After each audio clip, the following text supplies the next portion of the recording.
Alter Ego Limax surprised a lot of people in the grand finals this year. Being an invited team, they had a lot to prove, and they didn't disappoint. But one play stood out to me because it goes against every mechanic of PUBG Mobile, but when done right will outsmart the other teams and win you the game. Hint, I actually touched on the same concept in this video, so go watch it when you're done here to learn more about it. Going back to the game though, let's watch the play and see if you can find what I'm talking about. Don't have many options, and Ponbit will look to start the scout. They have to move up to the ridge line. Razy looses another bullet. Silas as well with angles over towards Fireflux, who are split right now. And burning the candle at both ends. To be fair, this ridge side, well, this little ditch that Alter Ego is able to play underneath the road, actually fairly decent. Getting Ponbit down there immediately whilst the other team is probably thinking about rotating. That's fantastic. Cool. 4 players alive and still going strong. Ponbit being the forward guard for Alter Ego, the other 4-player roster. Sending smokes down the train now, allowing the rest of Alter Ego to move up, move through, some high ground potentially. Circle moves a bit further away from S2G. That is absolutely disastrous for Alter Ego. At this point in time, they needed no casualties coming through. Getting up towards that high ground position was fantastic for them. S2G will have to move on the next zone, but Alter Ego, they need to play their cards right now. They need to be calm, they need to be patient, they need to breathe this one out. Like a spotted Silas, picking up points for the squad. Snipes last for Geek Fam, a team that we haven't seen too much of. And S2G need to do the work now, Blank. And it has to happen now, purely because of the open ground in front of them.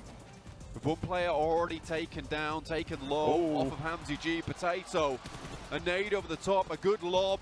Fnatic still on knee, looks to be picked up. Potato has provided them a little bit of support. And outside the play zone go down DRS.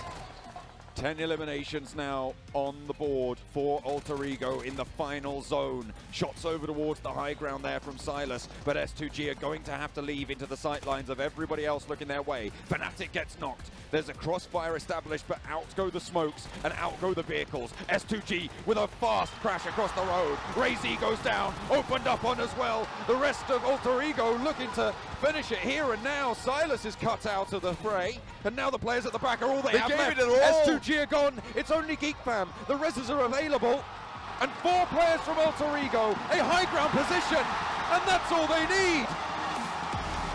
Alter Ego take it home. A massive, massive chicken dinner. Make that 2. Before I tell you the answer, pause and write in the comments what your thoughts are. Done? Cool. Now, we could attribute their win to the scout down the ridge into zone, followed by Potato. We could say it was the 2-2 split that allowed them to control a quarter of the zone. The fact is that actually both of these conclusions are correct, but that is only part of the puzzle.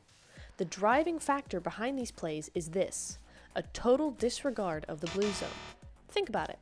That high ground isn't actually in zone, it's on the very edge. The game is designed to make you move away from the zone, and that would have been the safer play from a gameplay standpoint. However, this would have thrown the game for Alter Ego and allowed the other teams to take them out quickly. They knew they had the positional advantage. S2G had to move much sooner than AE and across open ground, and Geek weren't in any position to make big plays.